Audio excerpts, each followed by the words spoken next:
Pemerintahan digital jadi salah satu sektor strategis dalam peta jalan Indonesia digital.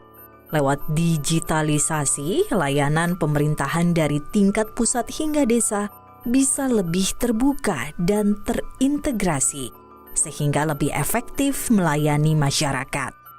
Jadi secara nasional kita, Pak Jokowi mencanangkan menjadi Indonesia Digital Nation. Nah, itu secara Indonesia. Nah, ini harus diterjemahkan sampai ke unit terkecil dari suatu organisasi negara kita adalah desa dan kelurahan kan. Nah, kalau kita bicara Indonesia ingin menjadi smart nation, kita harus membenahi dari desa. Kementerian Desa Pembangunan Daerah Tertinggal dan Transmigrasi 2020 lalu mencatat ada 233 desa digital di Indonesia. Sebagian desa mengembangkan inovasi digitalnya secara mandiri. Sebagian lagi mendapat pendampingan dari pemerintah melalui Kementerian Desa PDTT dan Kominfo.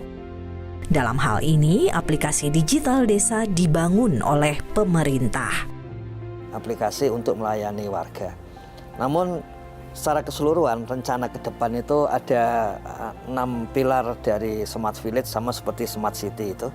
Karena tujuannya nanti ada koneksi antara desa-desa, kita menyebutnya desa cerdas gitu.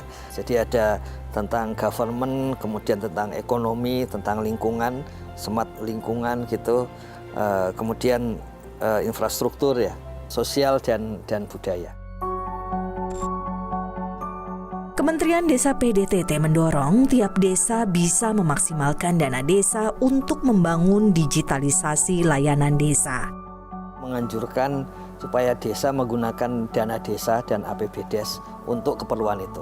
Saat ini misalnya ya, APBDes itu seluruh Indonesia. Jadi ini bukan soal dananya nggak ada, tapi artinya belum dianggap kebutuhan sebetulnya oleh desa sendiri. Sejak tahun 2015, Kemendes PDTT dan Kementerian Komunikasi dan Informatika menyediakan domain website murah bagi desa untuk memulai transformasi digital.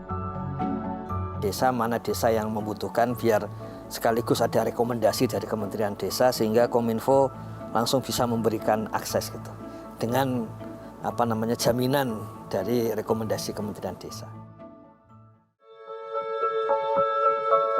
Selain menyediakan domain, pemerintah juga sedang mengembangkan template aplikasi layanan digital desa tanpa meninggalkan kearifan lokal. Kita menganalisa aplikasi-aplikasi apa saja yang sudah digunakan di desa, kita harus menetapkan satu jenis aplikasi ya. Aplikasinya satu supaya seragam tadi bahwa di dalam keseragaman itu kan pasti ada keunikan juga. Desa ini desa pesisir pasti mengumpulkan datanya kan berbeda dengan desa di pegunungan. Jadi di desa pun hanya perlu satu aplikasi tapi sudah punya semua fitur-fitur yang dibutuhkan.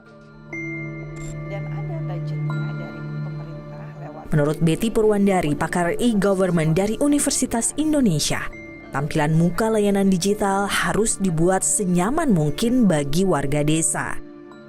Mereka sebetulnya sangat semangat ya, tapi ketika aplikasi desanya kembali berbasis web, itu gagap mereka ya, karena user interface-nya antar mukanya tidak senyaman aplikasi-aplikasi komersial.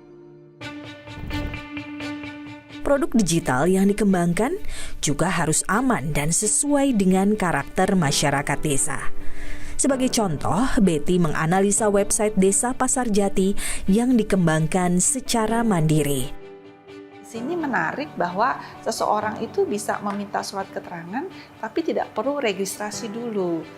Sedangkan standarnya adalah kalau kita memang mau meminta data dari seseorang, baiknya kan seseorang registrasi dulu, kemudian di-verify. Biasanya memang ada halaman kontak gitu ya.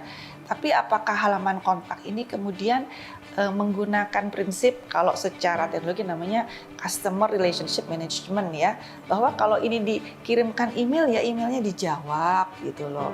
Atau kalau memang berapa banyak sih masyarakat desa yang sehari-hari menggunakan email, mereka mungkin lebih sering menggunakan WhatsApp atau mungkin SMS. Jadi kalau memang mau membuka komunikasi dengan masyarakat desa, halaman kontaknya jangan email, tapi kanal komunikasi yang memang digunakan sehari-hari oleh masyarakat desa.